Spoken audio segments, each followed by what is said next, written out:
गीता अध्याय 15 के श्लोक 16-17 में 3 प्रभु बताए हैं। ये 3 प्रभु कौन हैं? किस प्रभु की शरण में जाने के पश्चात जन्म और मरण समाप्त हो सकता है? 3 प्रभुओं में सबसे उत्तम परमात्मा कौन है? कैसा है? उसका क्या नाम है? इन सभी गूढ़ रहस्यों को जानने के लिए अवश्य सुनिए जगत गुरु तत्वदर्शी संत रामपाल जी महाराज के अमृत वचन। तो ये हम जिस लोक में रह रहे हैं ये ऐसा स्थान है कि हमने अगर पुण्य करने पड़ेंगे इस शरीर से तो मेहनत करनी पड़ेगी, काम भी छोड़ना पड़ेगा, 10 रुपये भी लगाने पड़ेंगे, तब हम पुण्य प्राप्त कर सकते हैं। और साधना हमारी शास्त्र अनुकूल हो, शास्त्र विधि को त्याग कर मनमाना आचरण ना हो, तो तब हमें पुण्य मिलेंगे और पाप बराबर में लिखे जाएंगे। पाप अलग लिखे जाते हैं, पुण्य अलग लिखे जाते हैं। जब तक हम कबीर परमेश्वर की शरण में नहीं आते हैं परम संत के माध्यम से, तब तक हम जो साधना करते हैं चाहे वो शास्त्र अनुकूल भी क्यों ना हो, तो भी हमारी दोनों लिखे जाएंगे, पुण्य न्यारे पाप अलग, और दोनों ही हमें प्राप्त होंगे।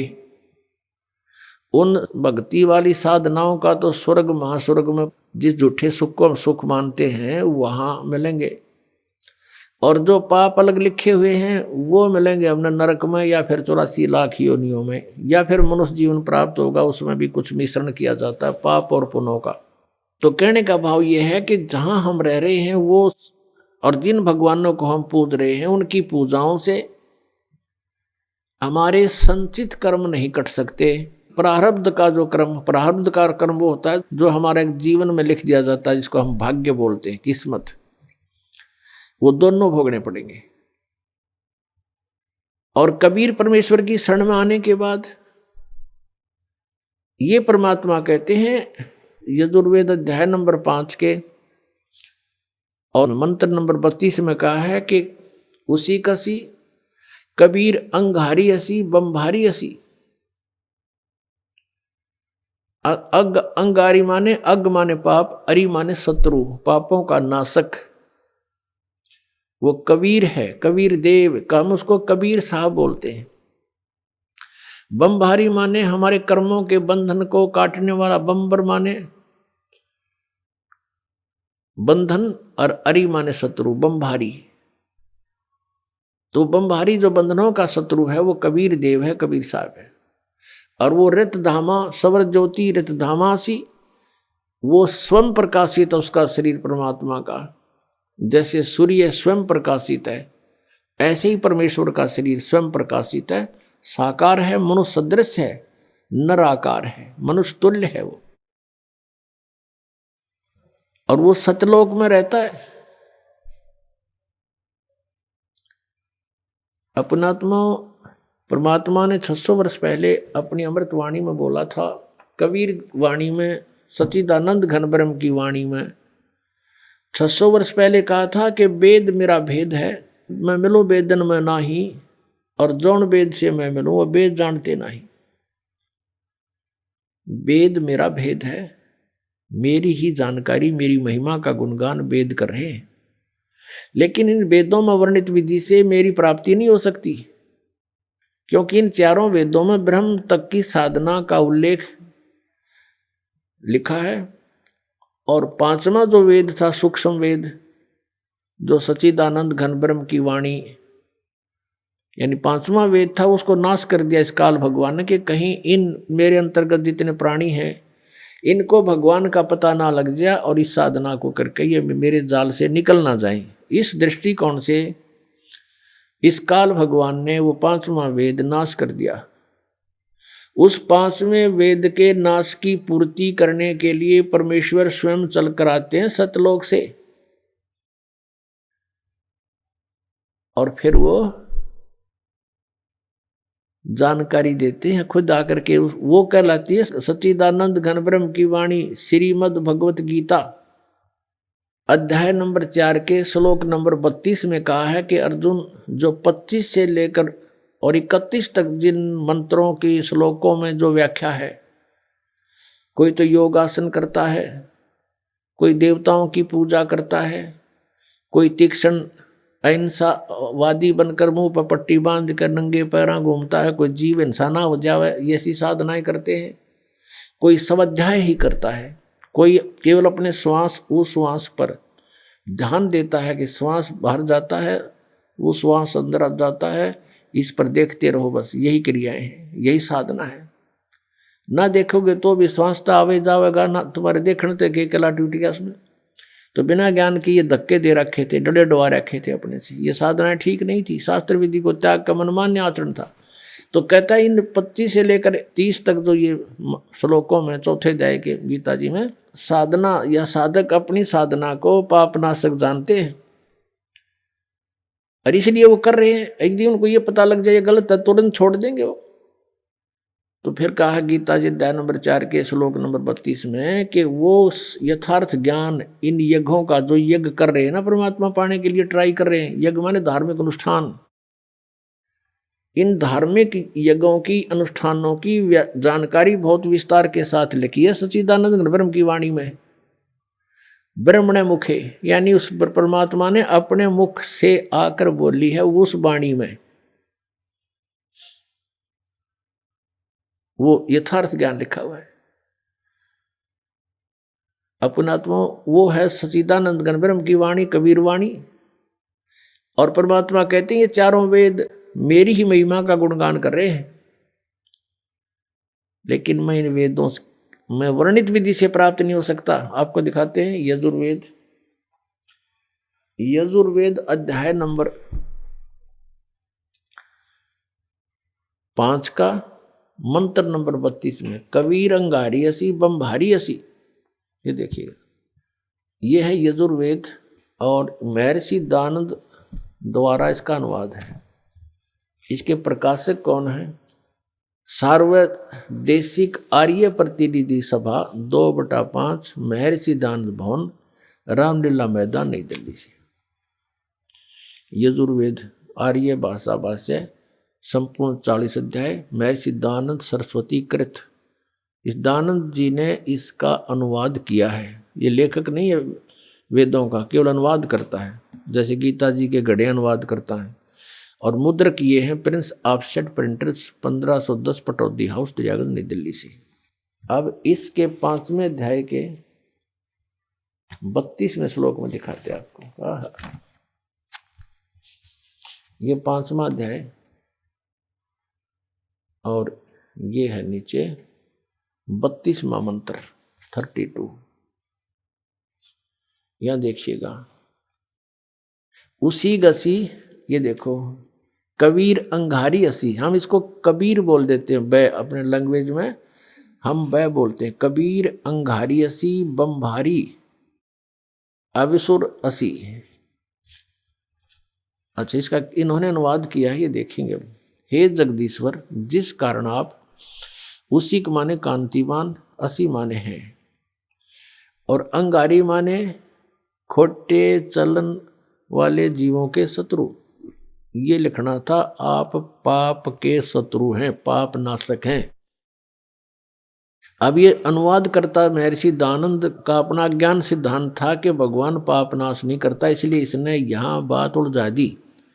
और फिर 8वें अध्याय के 13वें श्लोक में 6 बार लिख रखा भगवान पाप का नाश कर देता है, वहां इसकी बसाई नहीं। ये लिखना था, वो अंग माने पाप, अरि माने शत्रु, वो पापों का शत्रु कौन है? कबीर। अब इन्होंने इसको, ये कबीर है, कबीर, हम इसको कबीर बोलने लगे, और इसने ये कर दिया इसका कवि है, और अर्थ कर दिया कांत परजय है। अब पहले हम इस, और फिर बम्बारी, ये देखो, बम्बारी, बम्ब आरी माने, बम्ब माने बंधन, अरि माने शत्रु, बंधनों के शत्रु, यानी हम उसको बंदी छोड़ कहते हैं, जो बंधन काट दे, बंधन तो छुड़वा दे। हम कबीर जी को, कबीर परमेश्वर को हम बम्भारी यानी हम बंदी छोड़ कहते हैं, और इसको लिखने का फर्क है, या बंदी छोड़ लिख दे, बंधनों का शत्रु लिख दे, एक ही बात है। अब जैसे इन्होंने यहाँ जो गलती की है ना, यह गलत कर दिया। ये अगर या तो फिर कवि ये लिख देते यहाँ पर, वो कवि हैं बस, फिर भी हम मान जाते, न कुछ ठीक करने की चेष्टा की, कबीर का अर्थ कांत प्रजय लिख दिया, है कोई बात हुई। अब जैसे ये यजुर्वेद है जिसको हम पढ़ रहे हैं और इसका कहीं पर व्याख्या हो, अब दिखाते हैं आपको। अब जैसे ये इसी यजुर्वेद का अब 36वां अध्याय है, ये देखो, ये 36 अध्याय, 36 अध्याय यानी 36 36, और इसका ये प्रथम मंत्र है, ये रहा। इसमें ये लिखा है रचम वाचम परपदे मनो यजु परपदे, ये यजु शब्द लिखा है। अब ये है यजुर्वेद के विषय में, और इसका कोई अर्थ कर दे वो गलत करेगा, इसका यजुर्वेद ही लिखना पड़ेगा। यो जैसा कि इस महर्षि ने ये ठीक किया, यहां पर ये है यजु, इसका यहां अनुवाद किया है, वहां मूल पाठ था। ये देखो, ये यजु शब्द है और इसका यजुर्वेद लिखना पड़ा, ये सही अर्थ बना यहां पर। यदि इस यजु का अर्थ कर देते यज्ञ स्तुतियों का संग्रह, तो के बेराव का के है संग्रह, यज्ञ स्तुतियां लिख दे इसकी, यज्ञ स्तुति, तो यजु का अर्थ यहां लिखना पड़ेगा कि वह है यजुर्वेद के बारे में कहा जा रहा है। तो ठीक जहां इन्होंने कवि कर दिया उसको हमने कबीर देव कर पढ़ना पड़ेगा, कबीर देव लिखना था। देखो हम फिर आते हैं वही 5वें अध्याय के 32वें श्लोक पर, ये 32वां श्लोक यजुर्वेद का।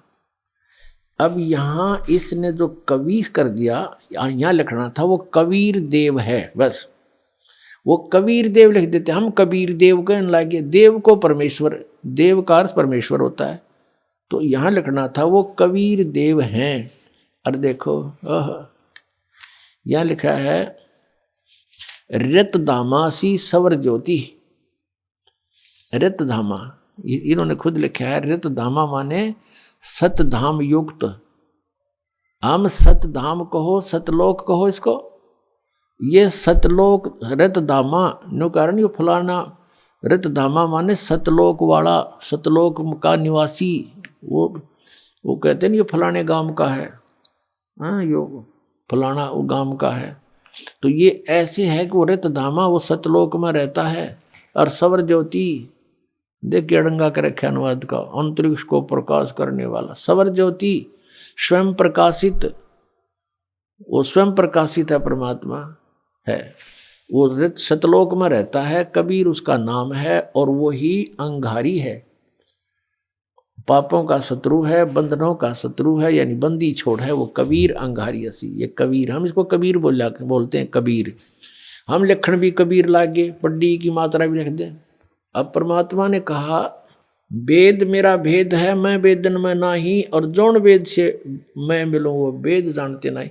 ये देखिएगा ऋग्वेद भाषा भाष्य द्वितीय भाग, ये कहाँ से प्रकाशित है? प्रकाशक हैं पंडिता राकेश रानी, प्रधान कार्यालय वेद मंदिर महात्मा वेद भिक्षु सेवाश्रम लेखराम नगर अब्राहमपुर मुखमेलपुर दिल्ली, दूरभाष इतना है। और नीचे लिखा दान संस्थान नई दिल्ली का प्रकाशन, और इसका यहाँ अनुवाद करता है ये 9-10 मंडल हैं ये। महात्मा वेद भिक्षु भारतेंद्र नाथ दान संस्थान करोल बाग नई दिल्ली। इसके 10वें सूक्त के 10वें मंडल के और सूक्त नंबर 49 में दिखाते हैं आपको।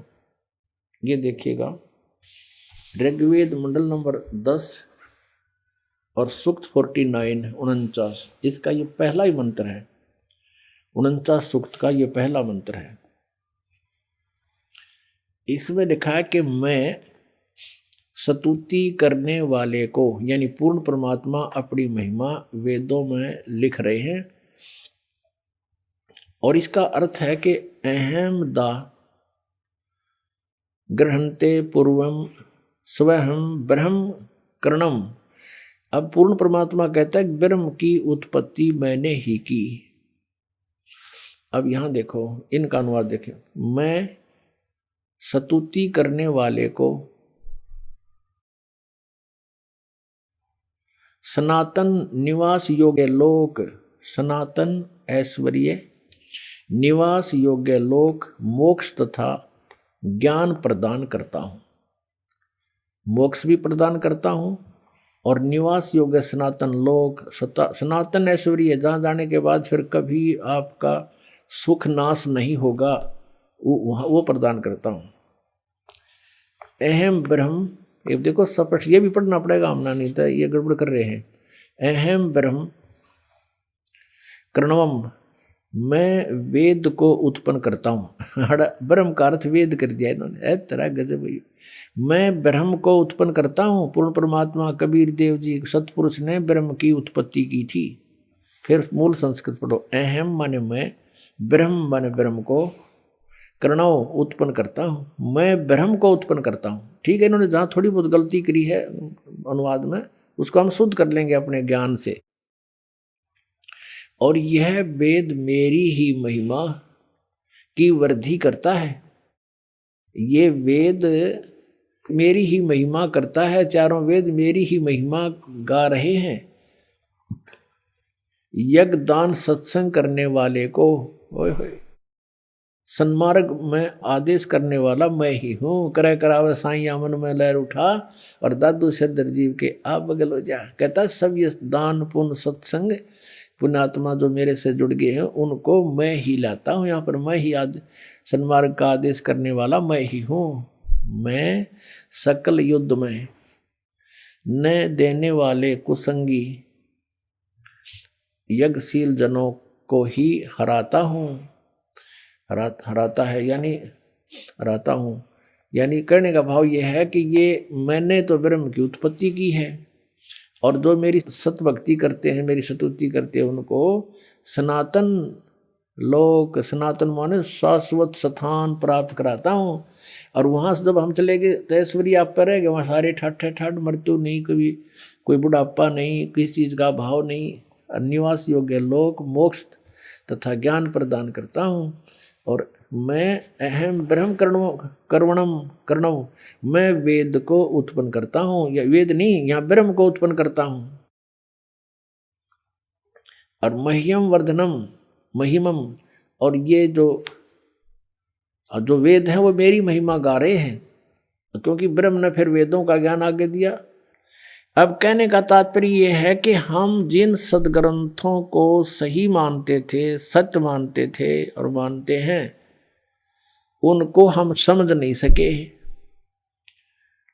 जब पूर्ण परमात्मा कबीर जी ने, उस दानक कबीर ने, जुलाहे कबीर ने, काशी में आए हुए भगवान परम अक्षर ब्रह्म ने अपनी प्यारी आत्मा धर्मदास जी को अपना सतलोक दिखा लिया, सचखंड दिखाया, वहाँ सब सतिथि से परिचित करवाया, तब वो वापस आया, उसके शरीर में वापस प्रवेश कर दिया आत्मा को।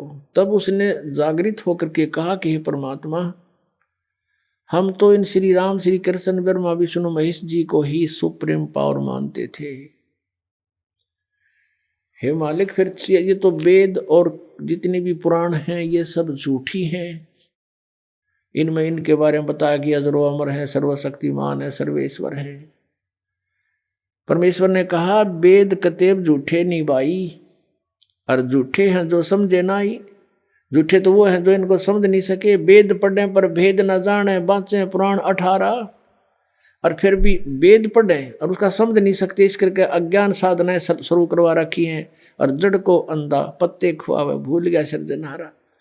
भगवान पर तुलसी के पत्ते चढ़ावे, फल फूल चढ़ावे मूर्ति के ऊपर, कहते सृजनहार को भूल गए तुम।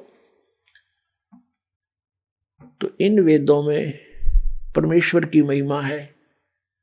ये भी धीरे धीरे आपके समक्ष यथार्थ अनुवाद आएगा। पहले तो आप जी को ये जो ना दृढ़ करना चाहता है ये दास, कि आप जी ये समझें कि जो भी दास बोल रहा है वो सारी सच्ची है। उसके बाद ये दास इन वेदों का जितना आवश्यक है उनका अनुवाद करेगा। और पहले आपको इसलिए इन्हीं के अनुवादित वो दिखाए जा रहे हैं मंत्रों के अनुवाद के, ताकि कोई आपको भ्रमित ना कर दे कि न्यू कह कि रामपाल ने संस्कृत ना आती और ये महर्षि दानंद के अनुयायी आचार्य ये संस्कृत के गाता थे। महर्षि भी दानंद भी विद्वान पुरुष था, संस्कृत का गाता था। वो सही समझा है उन्होंने, वेदों का ठीक अनुवाद कर रखा है। तो पहले उन्हीं के द्वारा किए गए अनुवाद को दिखाकर फिर दास साथ साथ उनमें जो त्रुटि है वो आपके समक्ष पेश करेगा। फिर आपका समझ में आओगी, फिर आप दृढ़ हो जाओगे कि सचमुच कौन सा अनुवाद सही है कौन सा गलत है। फिर आप स्वयं निर्णय लेकर के दृढ़ हो जाओगे। और जब तक हम दृढ़ नहीं होंगे हम कोई मोक्ष प्राप्ति नहीं कर सकते। डगमग आदमी कभी सफल नहीं हो सकता। आप आगे जाकर के मान लीजिए दो रास्ते हो जाते हैं, कहीं आप अकेले जा रहे हो, या तो आपके साथ गाइड हो, कोई व्यक्ति जानकार हो, या फिर आपके पास मैप हो, उस मैप पर आप देख कर चल सकते हो कि ये रास्ता नहीं ये है, और मैप के बारे में आप दृढ़ हो कि सचमुच इसमें जो लिखा फाइनल है। तो ये हमारे सदग्रंथ हमारे मैप हैं। ये मैप आपको मानचित्र दिखाया जा रहा है कि आप जिस रास्ते जा रहे हो ये रास्ता आपका है, ये नहीं है। और आप दृढ़ हो जाओगे सचमुच ये, फिर आप डगमग नहीं हो सकते।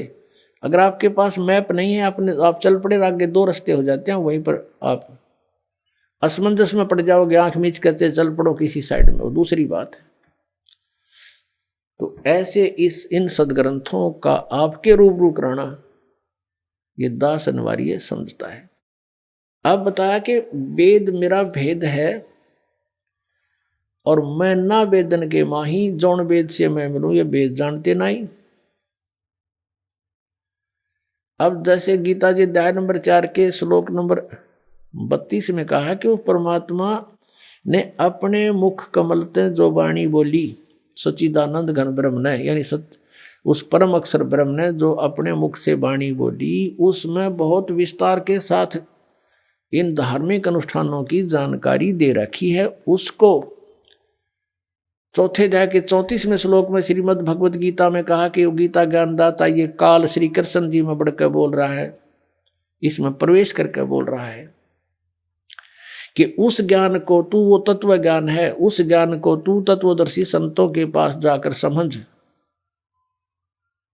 उनको दंडवत प्रणाम करने से, कपट छोड़कर उनकी सेवा प्रसन्न करने से, सरलता पूर्वक प्रसन्न करने से वो तत्वदर्शी संत तुझे परमात्म तत्व का ज्ञान कराएंगे जिसको गीता ज्ञान दाता भी नहीं जानता।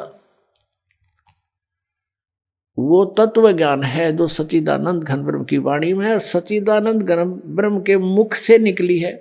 यानी उसी परमेश्वर ने आके ये सच्चाई हमें बताई है कि तुम कौन हो, तुम कहाँ से आए हो, कौन परमात्मा है, तुम साधना क्या करते हो। तो वो परमात्मा की महिमा जैसे आपने ऋग्वेद मंडल नंबर 10 सूक्त 49 में प्रथम मंत्र में आपने पढ़ा कि वो वेद जो परमात्मा कहता है पूर्ण ब्रह्म के, इस वेद का इस ब्रह्म की उत्पत्ति मैंने की। और ब्रह्म ने फिर आगे मेरी महिमा, क्योंकि ब्रह्म के अंदर परमात्मा ने 4-5 वेद फीड कर दिए थे, जैसे एक मोबाइल से दूसरे मोबाइल में ट्रांसफर कर दी जाती है पूरा का पूरा मैटर, फिल्म की फिल्म पूरी। ऐसे परमात्मा ने 5 वेद इसके अंतःकरण में फैक्स कर दिए थे वहां से। और फिर जैसे समय आने पर अपने आप मालिक के नियमानुसार इसके अंदर से श्वासों के माध्यम से वो सारे बाहर आगे प्रकट हो गए।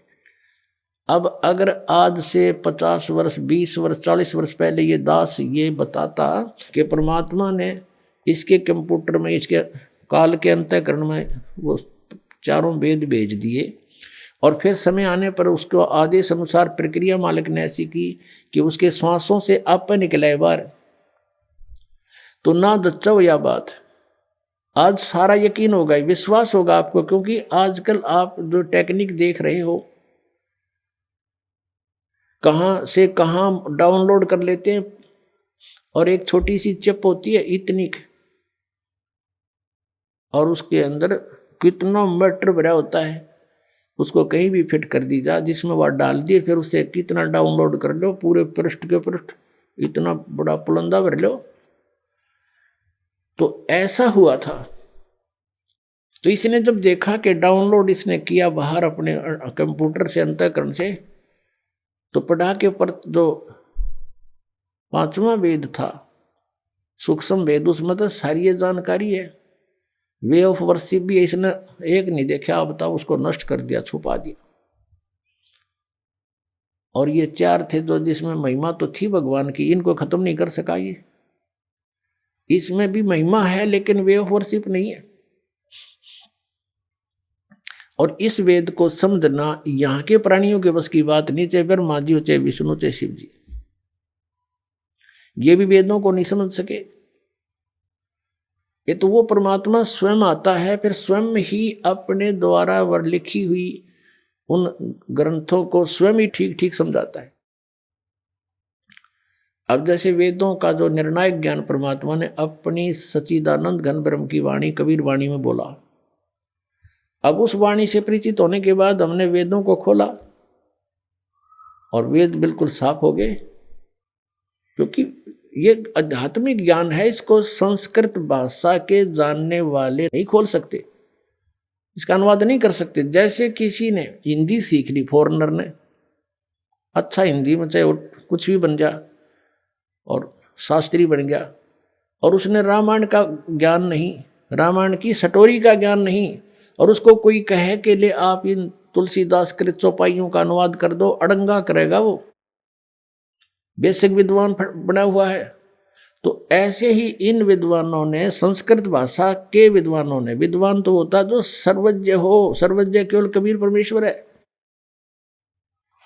और सब भाषाओं का, सब अध्यात्म ज्ञान से सबका जानकार था वो, और उनको अविद्वान कहते थे, ये नकली विद्वान।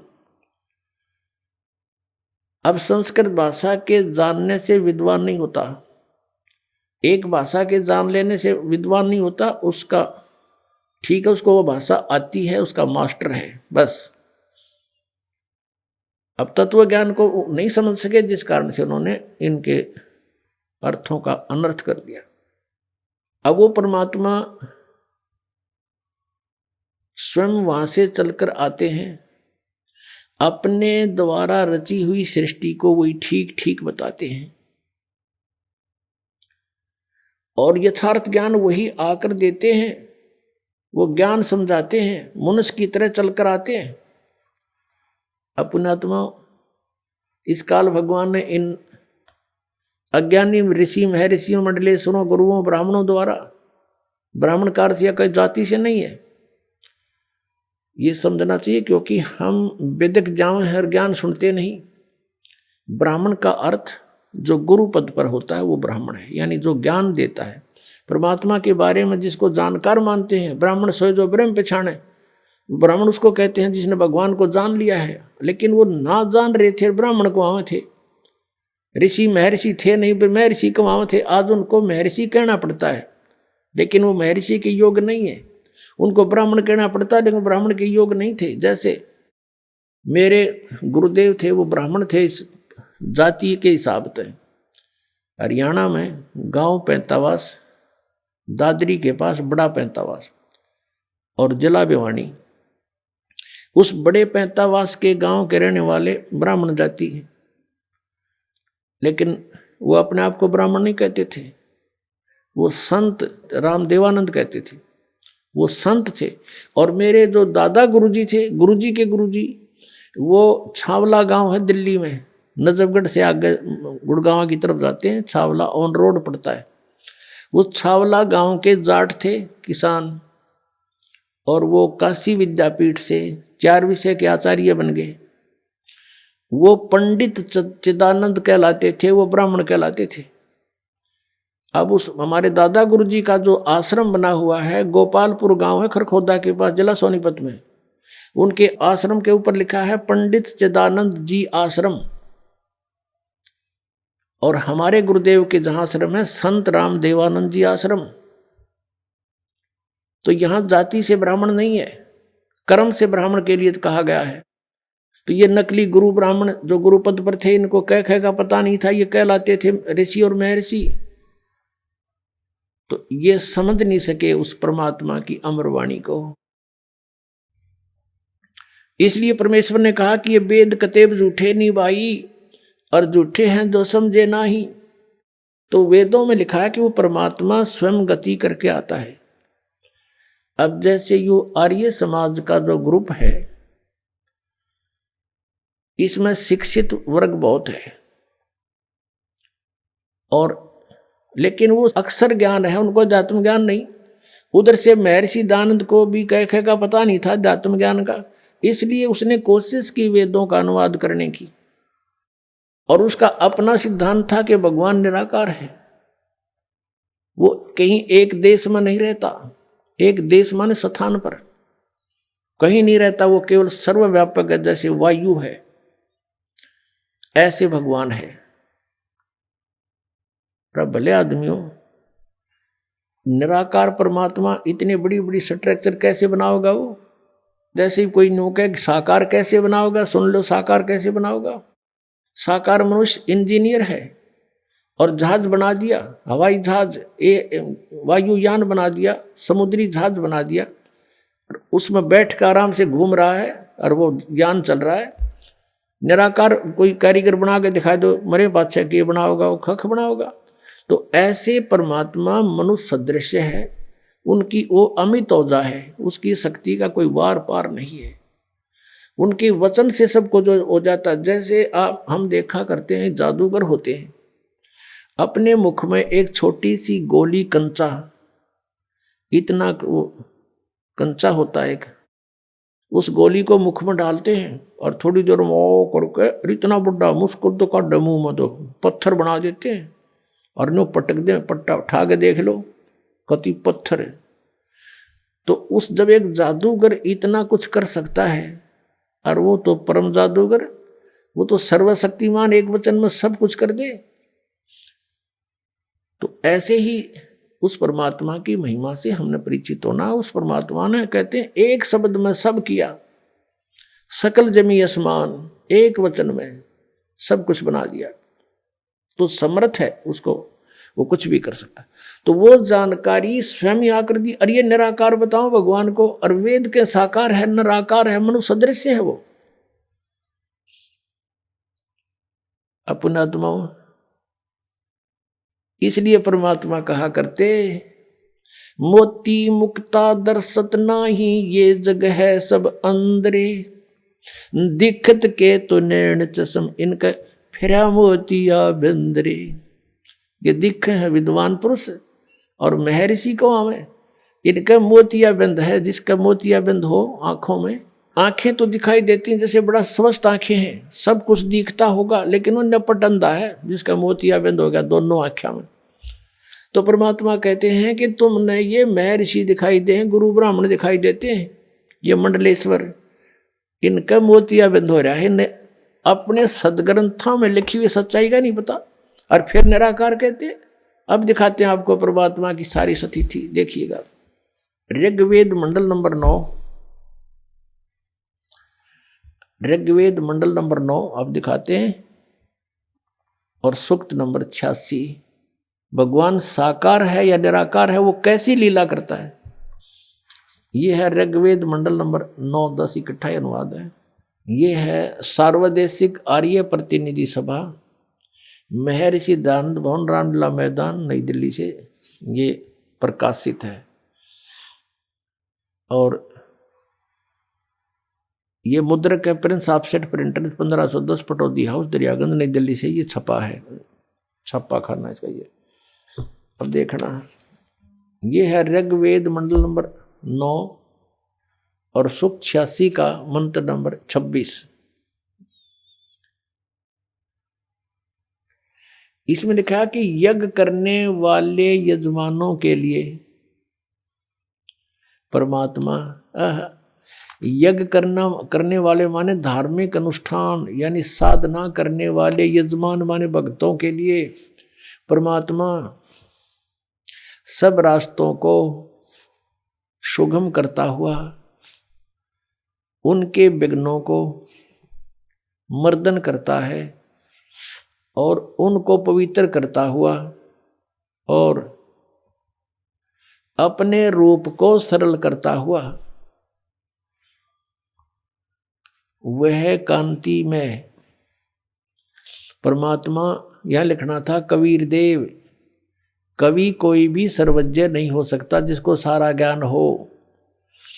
कवि कविता बना सकता है, ये कबीर देव लिखना था यहाँ पर। वो कबीर देव विद्युत के समान यानी आकाशीय बिजली की तरह सेकंड में नीचे आ जावे, क्रीड़ा करता हुआ, ऐसे लीला करता हुआ वर्णीय पुरुष को यानी अच्छी आत्मा को प्राप्त होता है।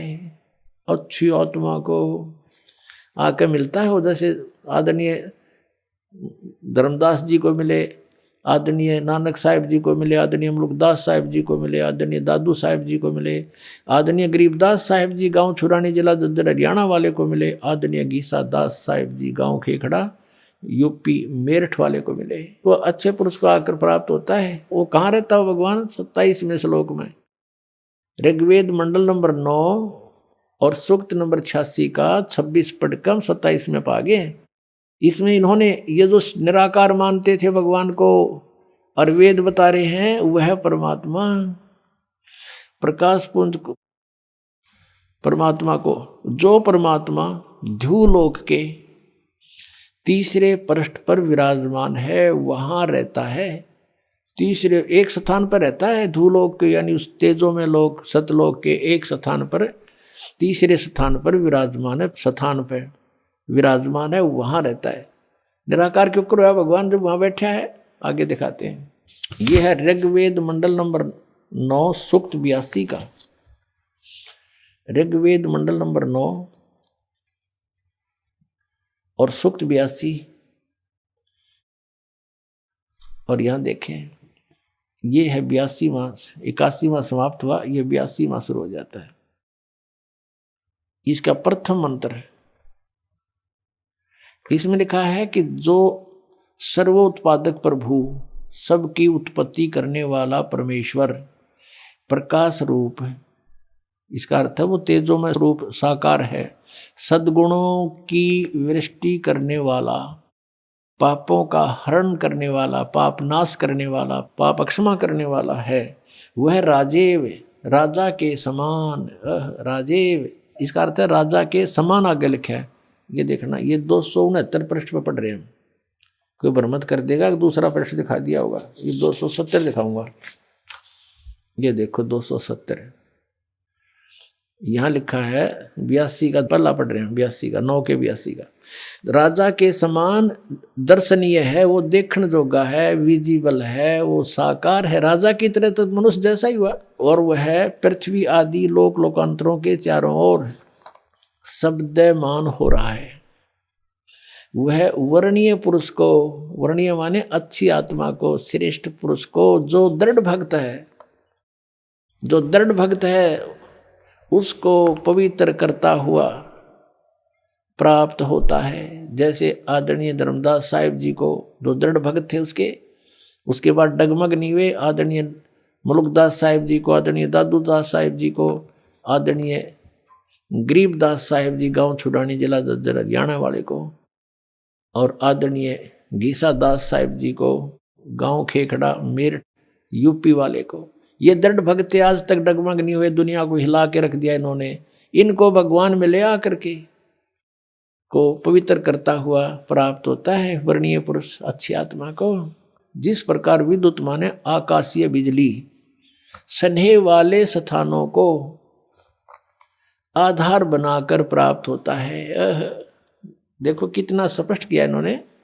ऋग्वेद मंडल नंबर 9 और सूक्त नंबर 81 में कति कंसेप्ट क्लियर कर दिया कि वो परमात्मा राजा की तरह देखने जोगा है। राजा का अर्थ है कि वो शक्तिशाली होता है, मनुष्य सदृश ही है, राजा के समान है और साकार है, देखने जोगा है। और वो अच्छी आत्मा को वहां से चलकर आकर मिलता है ये, और जो दृढ़ भक्त होते हैं उनको मिलता है, अन्य को नहीं।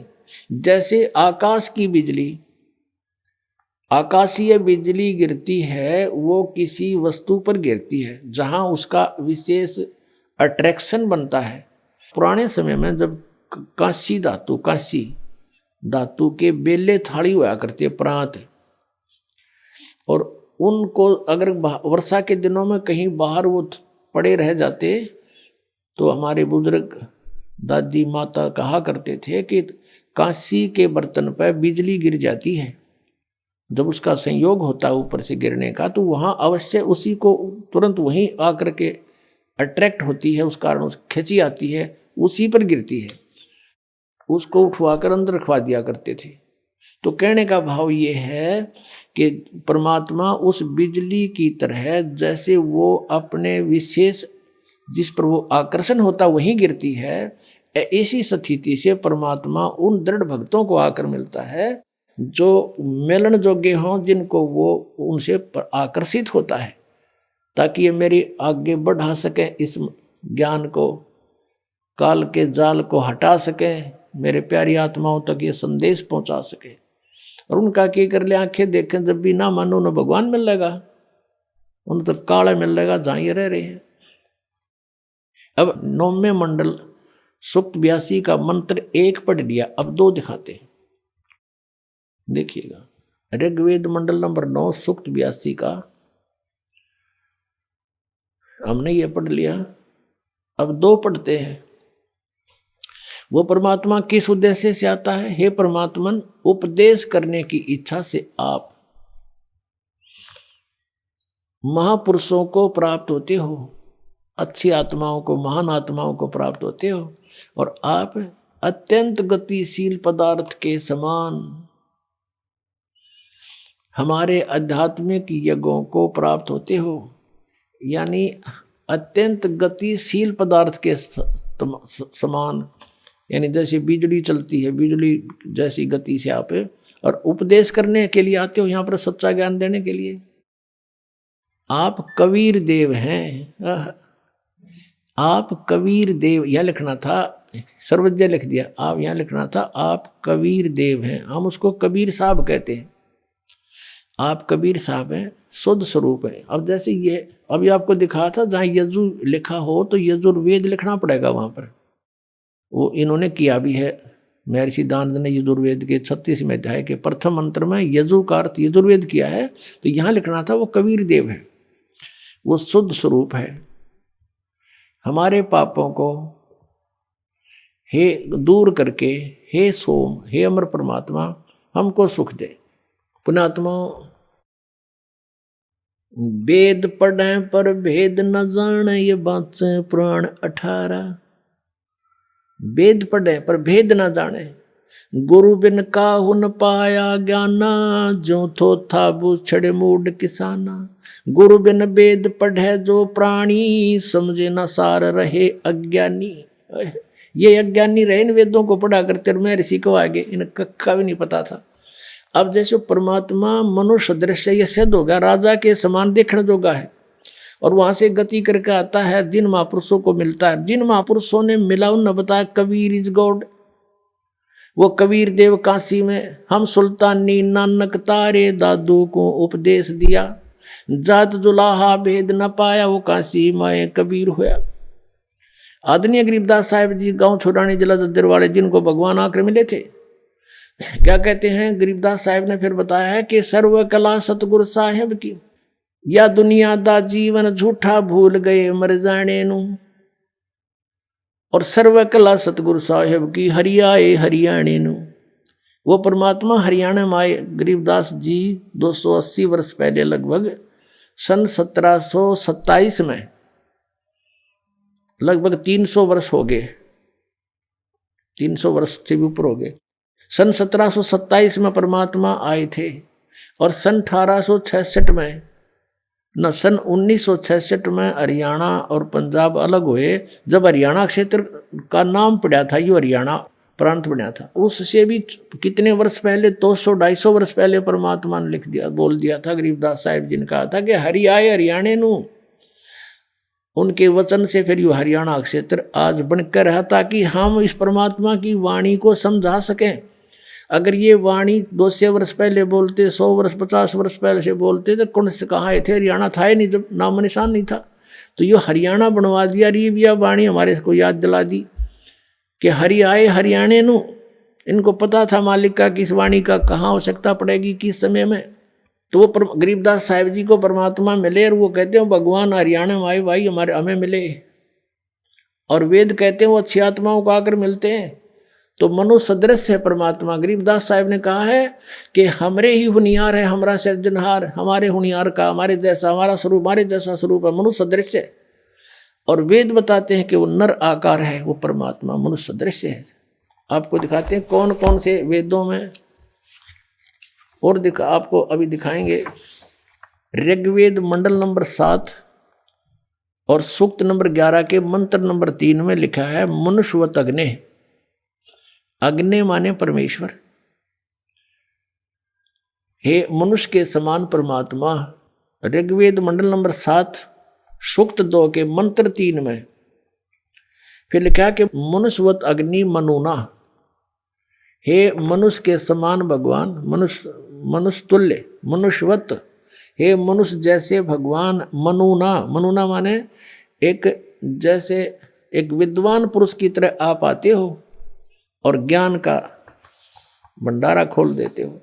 ऋग्वेद मंडल नंबर 1 सूक्त 44 में मंत्र नंबर 11 में मनुष्यवत देव, देव माने परमेश्वर, हे मनुष्य के समान भगवान।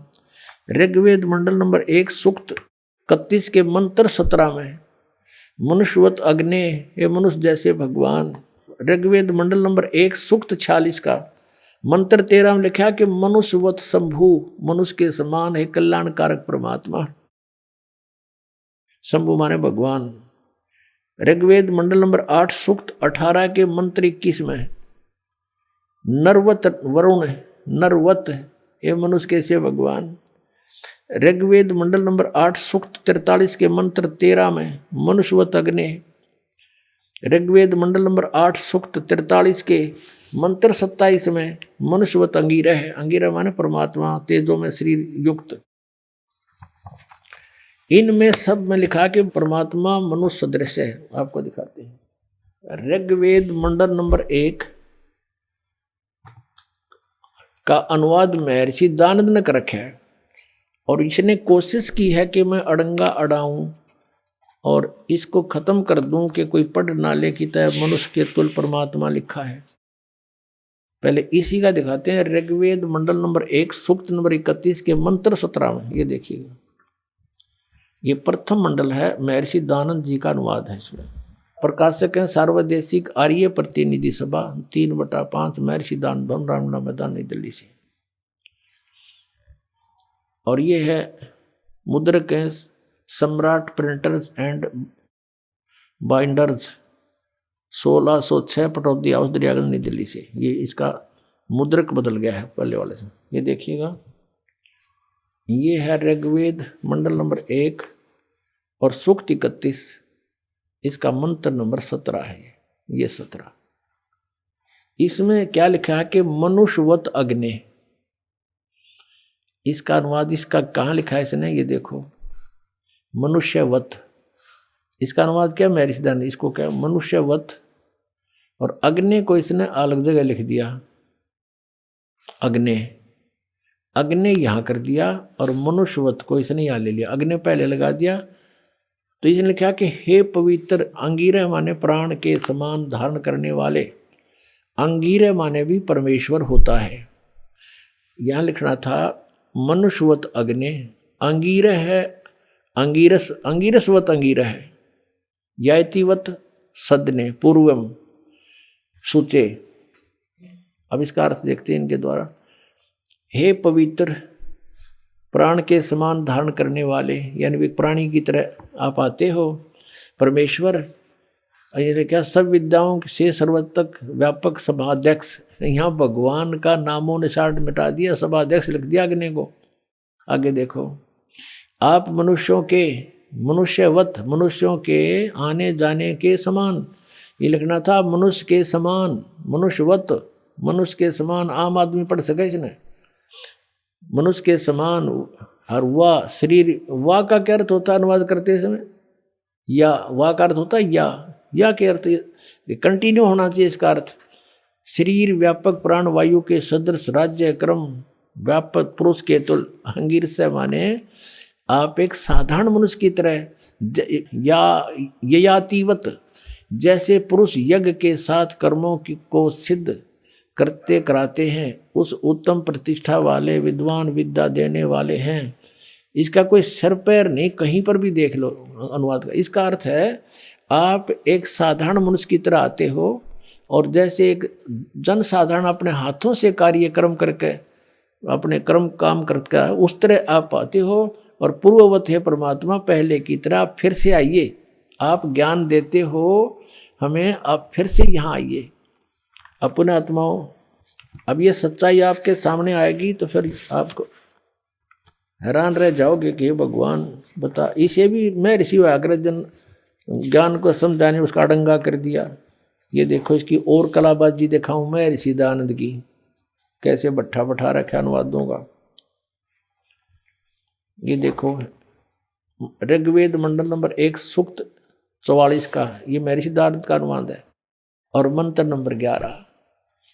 इसमें क्या लिखा है? मनुष्यवत देव, मनुष्यवत देव, मनुष्यवत देव, ये इसने लिखा है।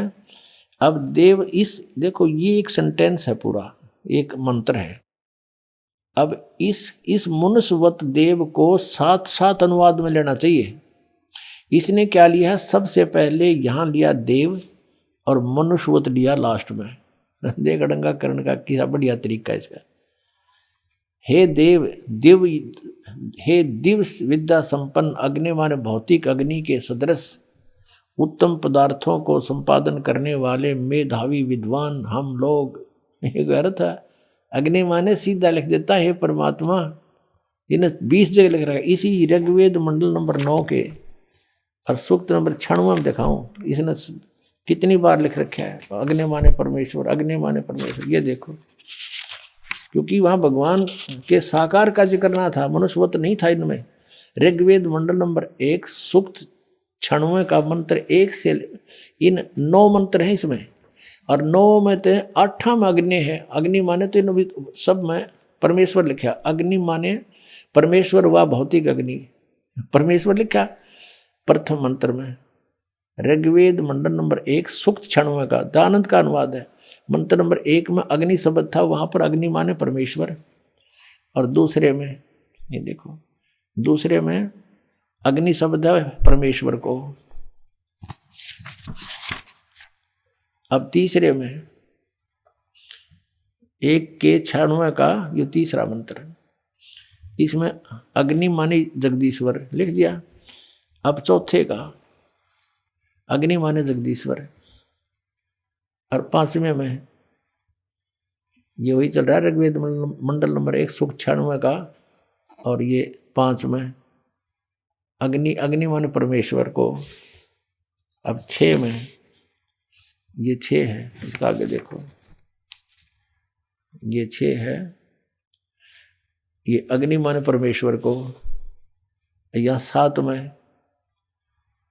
अग्नि माने परमेश्वर को। 8 में अग्नि शब्द नहीं है। 9 में फिर देखो, 9 में ये वही है, कहते ने सोचा और कितने दिखा दिया है। ये जो 96 तो यहाँ 97 शुरू हो गया यहाँ से, इसलिए इस पृष्ठ पर 97 लिख दिया। नहीं, यह 96 है, 1 के 96 का लगातार हम अब 9वां मंत्र देख रहे। अग्नि माने अग्नि, अग्नि माने परमेश्वर, समस्त मंगल प्रकट करने वाले परमेश्वर। अग्नि माने परमेश्वर। अब यहाँ इसका बिजली गिर गई। अग्नि माने परमेश्वर लिख दिया तो ये साकार सिद्ध हो गया, मनुष्य जैसा लिखे रखा है। ऋग्वेद मंडल नंबर 1 सूक्त 44 पे, 44 के मंत्र नंबर 11 में ये लिख रहा है मनुष्यवत देव। देव माने परमेश्वर लिखना था। हे परमेश्वर, आप मनुष्यवत, मनुष्य जैसे हो, मनुष्य के समान हो, ये लिखना था। अब ये इसने यहाँ लिखा देव, इसका जो टांग पाट दी, यहाँ से वहाँ ले गया और इसको यहाँ ले आया। कोई बात हुई? जब एक कोई दोहा है, श्लोक है, उसके इसी सेंटेंस का इसी से अनुवाद होगा। यहाँ का यहाँ नहीं हो सकता, यहाँ बीच यहाँ का नहीं हो सकता, इसको वहाँ, इसको यहाँ नहीं हो सकता। ये बिल्कुल अज्ञान किया है। ये मनुष्यवत तो यहाँ लिख दिया, हे करने सभापति लिख दिया, मेधावी, हाँ, ये भौतिक अग्नि लिख दिया, अग्नि का के भौतिक अग्नि के सदृश से यहाँ लिखना था हे परमेश्वर, ये मनुष्यवत है। ये यहाँ लिखना था यज्ञ के। तो आप धार्मिक अनुष्ठानों का ज्ञान देने के लिए, साधन बताने के लिए परमात्मा आप परमेश्वर आते हो, और गुरु रूप में आते हो, होता रूप में, ऋत्विजम रूप में ऋत्विज बन के आते हो, और आप मनुष्यवत हैं, मनुष्य के सदृश हो। आपकी बुद्धि इसका कोई, आप ही सबकी बुद्धि को प्रेरित करते हो। ये देखो, और ये लिख दिया मनुष्यवत, और यह मनुष्यवत यहाँ ले लिया, और इस देव को यहाँ ठोक्या, ये अनुवाद होया। तेरा गजब भैया, और मैं ऋषि को आवे। इसे से बहुत प्रमाण है, लेकिन कहते हैं समझदार को संकेत ही बहुत होता है।